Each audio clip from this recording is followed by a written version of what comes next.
38ನೇ ಪ್ರಶ್ನೆಯನ್ನ ಗಮನಿಸಿ. ಒಂದು ನಾಣ್ಯವನ್ನ 2 ಬಾರಿ ಚಿಮ್ಮಿದಾಗ ಒಂದು ಶಿರ ಮಾತ್ರ ಬರುವ ಸಂಭವನೀಯತೆ ಹಾಗೂ ಕನಿಷ್ಠ ಒಂದು ಶಿರ ಮೇಲೆ ಬರುವ ಸಂಭವನೀಯತೆಯನ್ನ ಕಂಡುಹಿಡಿ.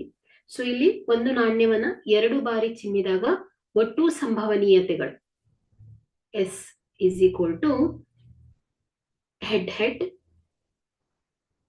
Head tail, tail head, tail tail ಅಲ್ವಾ. ಸೊ ಹಾಗಾಗಿ ಇಲ್ಲಿ ಒಟ್ಟು ಫಲಿತಾಂಶಗಳ ಸಂಖ್ಯೆ ಏನಾಗುತ್ತೆ 4 ಬರುತ್ತೆ. ಸೊ ಇಲ್ಲಿ ಮೊದಲನೆಯ ಪ್ರಶ್ನೆ ಏನ್ ಕೇಳಿದ್ದಾರೆ, ಒಂದು ಶಿರ ಮಾತ್ರ ಬರುವ ಸಂಭವನೀಯತೆ.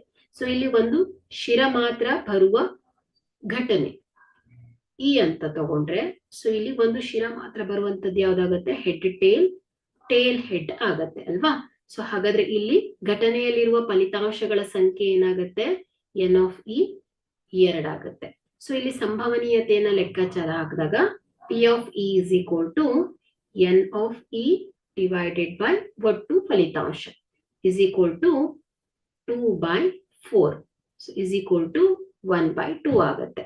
ಸೊ ಇಲ್ಲಿ ಎರಡನೇ ಪ್ರಶ್ನೆ ಏನಿದೆ, ಕನಿಷ್ಠ ಒಂದು ಶಿರ ಬರುವ ಸಂಭವನೀಯತೆಯನ್ನ ಲೆಕ್ಕ ಹಾಕಬೇಕು.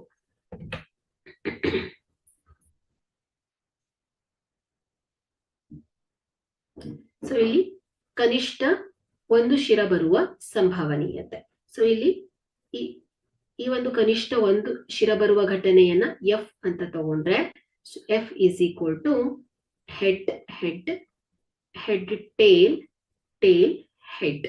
ಸೊ ಕನಿಷ್ಠ ಒಂದು, ಎರಡು ಕೂಡ ಬರ್ಬೋದು. ಸೊ ಹಾಗಾಗಿ ಇಲ್ಲಿ ಘಟನೆಯಲ್ಲಿ ಫಲಿತಾಂಶ ಏನಾಗತ್ತೆ ಹೇಳಿ, N of F is equal to 3. So ಸಂಭವನೀಯತೆಯನ್ನ ಲೆಕ್ಕಾಚಾರ ಹಾಕಿದಾಗ P of F is equal to N of F divided by N of S is equal to 3/4. Okay. So ಇದೇನಾಗತ್ತೆ ಹೇಳಿ, ಕನಿಷ್ಠ ಒಂದು ಶಿರ ಮೇಲೆ ಬರುವ ಸಂಭವನೀಯತೆ ಆಗತ್ತೆ.